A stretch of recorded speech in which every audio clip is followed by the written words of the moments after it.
পঞ্চম শ্রেণীর গণিত বইয়ের আজকের ভিডিওতে আলোচনা করব ৬৬ পৃষ্ঠার যে ম্যাথগুলো আছে বা যে প্রবলেমগুলো আছে সেগুলো সমাধান করে দিব। তো আমরা অলরেডি আগের ভিডিওতে এই সপ্তম অধ্যায়ের ৬৫ পৃষ্ঠার প্রবলেমগুলো নিয়ে সমাধান করছি বা ওইগুলো সমাধান করে দিচ্ছি। তো আজকের ভিডিওতে আমরা পরের পৃষ্ঠা মানে ৬৬ পৃষ্ঠার ম্যাথগুলো সমাধান করব। তো মূল ভিডিও শুরু করার আগে সবার প্রতি রিকোয়েস্ট থাকবে, যারা এখনও আমার চ্যানেলটা সাবস্ক্রাইব করে নাই আমার চ্যানেলটা সাবস্ক্রাইব করে রাখতে পারো। আর ভিডিও দেখার শেষে যদি ভিডিওটা তোমাদের ভালো লাগে তোমাদের সহপাঠীদের সাথেও শেয়ার করতে পারো বা তোমাদের মতামতটাও জানাতে পারো। তো দেখো, প্রথম যে ৬৬ পৃষ্ঠার উপরের দিকে যে লেখাটা আছে যে পূর্ণ সংখ্যা দ্বারা গুণ, মানে একটা দশমিক ভগ্নাংশকে পূর্ণ সংখ্যা দিয়ে গুণ করা আজকে শিখবো, যে এই গুণগুলা কিভাবে করতে হয়। তো দেখো, এই যে এখানে একটা ম্যাথ যেটা দেওয়া আছে যে 4টি দুধের প্যাকেটের প্রত্যেকটিতে 0.2 লিটার করে দুধ আছে। এটা হচ্ছে 4টি হচ্ছে দুধের প্যাকেট, আর প্রত্যেক প্যাকেটে দুধ আছে কতটুকু, 0.2 লিটার করে দুধ আছে। এখন সবগুলো প্যাকেটে একত্রে কত লিটার দুধ আছে। তো তোমাকে একটা প্র্যাকটিক্যাল উদাহরণ বা বাস্তব উদাহরণ দিয়ে বোঝায়। ধরো তোমরা 4 জন বন্ধু, তোমরা চিন্তা করলা যে একটা বল কিনবা, একটা টেনিস বল কিনবা। এখন যদি 4 জন বন্ধু সম্মিলিতভাবে টাকা দিয়ে বলটা কিনতে চাও, ধরো প্রত্যেকে যদি তোমরা 10 টাকা করে ধরো এক জায়গা করলা বা তুললা প্রত্যেকের কাছ থেকে 10 টাকা করে, তো একজনের যদি 10 টাকা দেয়, এখন 4 জনের 10 টাকা মিলে একত্রে কত টাকা হবে? অবশ্যই 4কে 10 দিয়ে গুণ করলে যে 40 পাবো, সেটাই হচ্ছে টোটাল টাকা।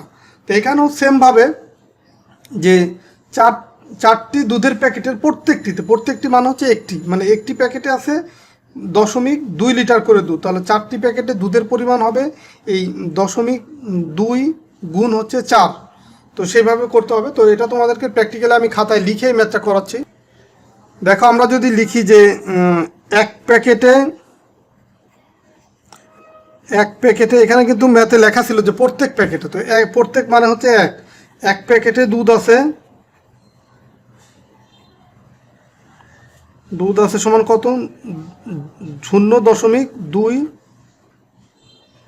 লিটার। এটা হচ্ছে এক প্যাকেটে দুধ আছে। এখন তাহলে 4 প্যাকেটে কতটুকু দুধ আছে, সুতরাং 4 প্যাকেটে দুধ আছে কতটুকু হবে, এই 0.2 গুণ হচ্ছে 4, এই এত লিটার।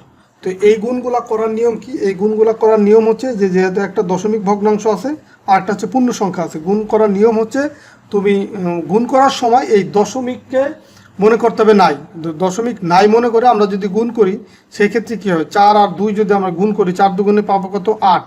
আর দেখো 4 আর এই 0, এটা যদি গুণ করি 4 0 0, মানে 0 দিয়ে আমরা যাকে গুণ করব শূন্যই হয়ে যাবে, সে যত বড় সংখ্যা হোক বা ছোট সংখ্যা হোক।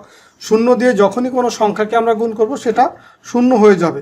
এখন দশমিক যে এটা আমি বাদ দিলাম আগে গুণ করার সময়, সেটা এখানে বসবে, বাট কোথায় বসবে সেটা আমি বুঝবো কিভাবে? সেটা বোঝার নিয়ম হচ্ছে এই দশমিক কত অঙ্কের আগে আছে।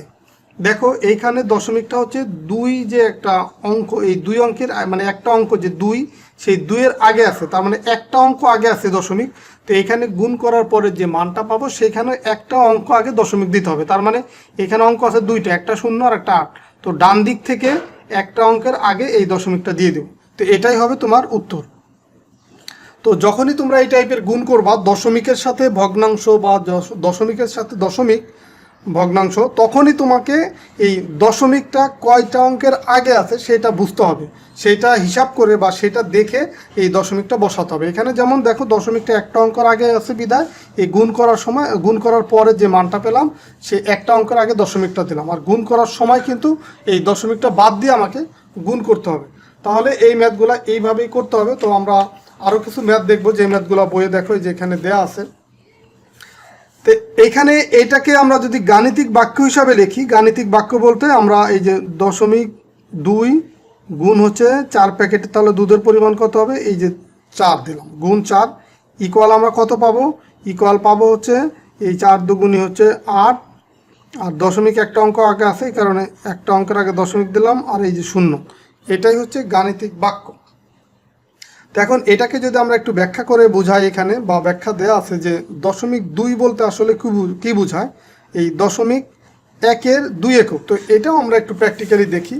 তো দেখো এইখানে যদি আমরা এরকম একটা পাত্র নেই, ধরো এটা একটা পাত্র, তো এই পাত্রকে আমরা 10টা ভাগে ভাগ করব। ধরো এরকম 10টা ভাগে আমরা ভাগ করলাম।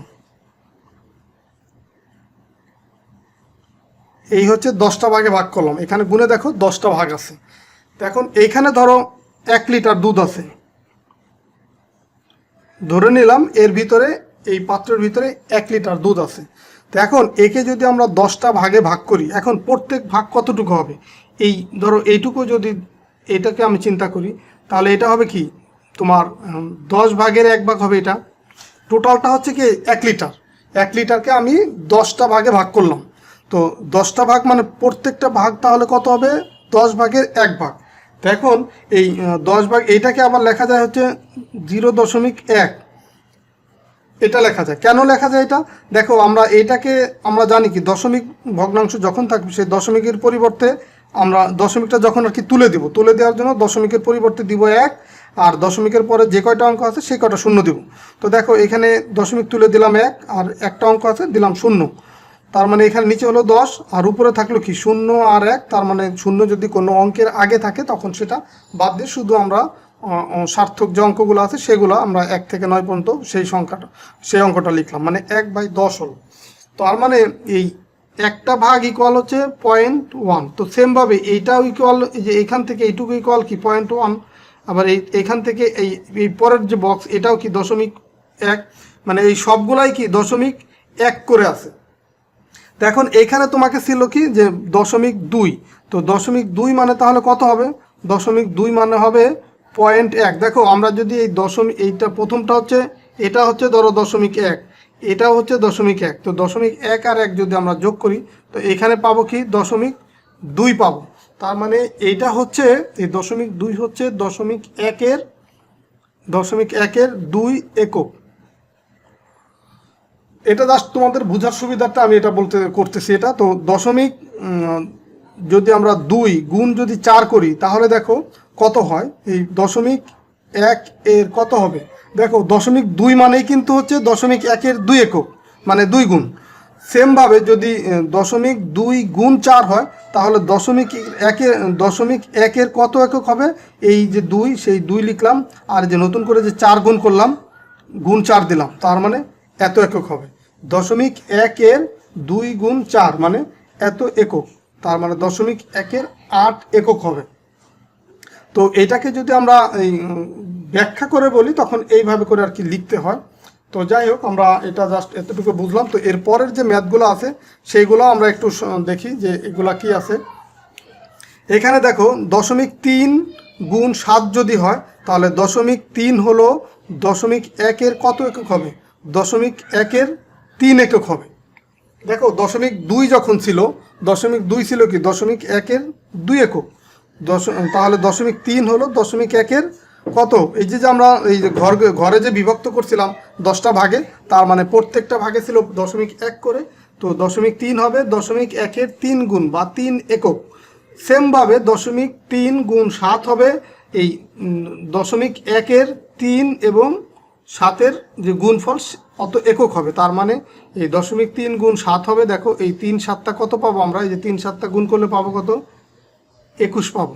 আর এখানে দশমিকটা আছে কত অঙ্কের আগে? একটা অঙ্কের আগে। তার মানে এই যে ডান দিক থেকে একটা অঙ্কের আগে আমি এই দশমিকটা দিয়ে দিলাম। তাহলে এটাই কি হবে? এটাই হবে 0.3 এবং 7-এর গুণফল। তো সেমভাবে এখানেও আমরা এই 0.5 হলো 0.1 এর কত একক হবে? 0.1 এর 5 একক। তার মানে এই 0.5কে যদি 8 দিয়ে গুণ করি তাহলে হবে 0.1 এর 5 গুণ 8 একক।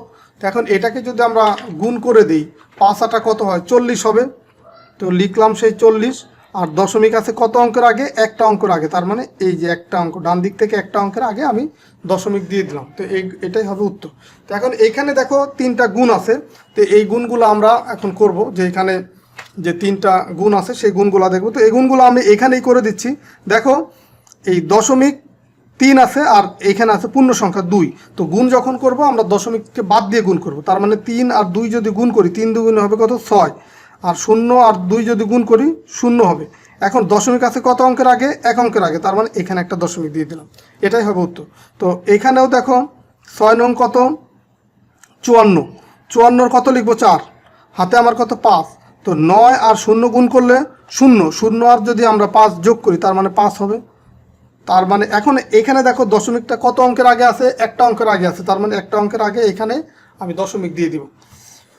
তো পরেরটাও সেমভাবে আমরা গুণ করব। এই দশমিকটা বাদ দিয়ে যদি গুণ করি 4 পাশা কত হয়, 20-এর 0, হাতে আমার 2, 4 আর 0 গুণ করলে 0, আর তার সাথে হাতের 2 আমরা ধরো এখানে এই 4 পাশা 20, তো 0 প্রথমে আমি লিখলাম এখানে, হাতে যে 2 থাকলো, 4 আর 0 গুণ করলে হয় 0, 0 আর এই 2 যদি আমরা যোগ করি তাহলে 2 হবে, তার মানে এখানে হলো 20 বা 2 আর 0 হলো। এখন দশমিকটা বসবে কত অঙ্কের আগে, এই ডান দিক থেকে এখানে এক অঙ্কের আগে দশমিক আছে, তার মানে এখানেও একটা অঙ্কের আগে দশমিক হবে, এটা হবে উত্তর। এখানেও সেম দেখো 5টা 40 একবারে লিখে দিলাম যে 5টা 40-এ 0, 5 আর 0 গুণ করলে 0 আর হাতে আছে 4, এই 40। তা এখন দশমিক আছে একটা অঙ্কের আগে, তার মানে এই যে 0-এর আগে দশমিক দিয়ে দিলাম। এখন আমরা লাস্ট যে ম্যাথ 66 পৃষ্ঠার যে সর্বশেষ যে ম্যাথটা আছে, যে 5টি কাপ আছে যার প্রত্যেকটির ওজন হচ্ছে 0.3 কেজি করে। মানে এখানে প্রথম ম্যাথটার মতো এখানে কাপ আছে 5টি আর প্রত্যেকটার ওজন হচ্ছে 0.3 কেজি।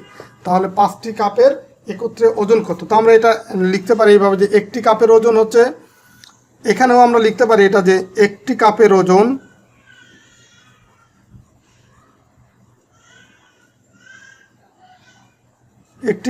কত? 0.3 কেজি। এটা হচ্ছে একটি কাপের ওজন। এখন কাপ আছে কয়টি? 5টি, তার মানে 5টি কাপের ওজন কত হবে? 5টি কাপের ওজন হবে সমান সমান 0.3 গুণ হচ্ছে 5 এত কেজি। এখন এটাকে যদি আমরা গুণ করে দেই, এটাকে গুণ করে দিলে দেখো কত পাবো, এই 3 আর 5 গুণ করলে কত? 3 পাঁচা 15, 15-এর কত বসবে? 5, হাতে আমার ধরো 3 পাঁচা 15, 15-এর 5টা আমি বসাই দিলাম আগে, হাতে আছে কত? 1। তো এখন 5 আর 0 গুণ করলে 0, 0 আর 1 যোগ করলে কত হয়? 1, সেই 1 দিলাম এখানে। এখন দশমিক আছে কত অঙ্কের আগে? একটা অঙ্কের আগে, তার মানে সেই এই ডান দিক থেকে একটা অঙ্কের আগে এখানে দশমিক দিয়ে দিলাম, এত কেজি। এটাই হবে তোমার 5টি কাপের ওজন একত্রে। তো এটাই হচ্ছে উত্তর। তো আশা করি আজকের ভিডিওর মাধ্যমে তোমরা এই ম্যাথগুলো শিখতে পারলা, পাশাপাশি এই দশমিক এবং দশমিক, ভগ্নাংশ এবং পূর্ণ সংখ্যার গুণ কীভাবে করতে সেটাও শিখলা। তো আমরা ধাপে ধাপে এই ম্যাথগুলো শিখবো, পরবর্তীতে দশমিকের সাথে দশমিক ভগ্নাংশ কীভাবে গুণ করতে হয় সেটাও শিখবো, বা এই সপ্তম অধ্যায়ের যতগুলি ম্যাথ আছে প্রত্যেকটা ম্যাথ তোমাদেরকে আমি সমাধান করে দিব। শুধু তোমরা মনোযোগ দিয়ে ভিডিওগুলো দেখতে থাকো, এবং ভিডিওগুলো যদি ভালো লাগে তাহলে সহপাঠীদের সাথে শেয়ার করো, বা তোমাদের ভিডিওতে লাইক দিয়ে তোমাদের মতামতটাও জানাতে পারো। তো ঠিক আছে, সবাই ভালো থাকো, সুস্থ থাকো, কথা হবে পরবর্তী ভিডিওতে। আর পরবর্তী ভিডিওতে আমরা 67 পৃষ্ঠার যে প্রবলেমগুলো আছে বা যে ম্যাথগুলো আছে সেগুলো সমাধান করে দিব। তো ঠিক আছে, আল্লাহ হাফেজ।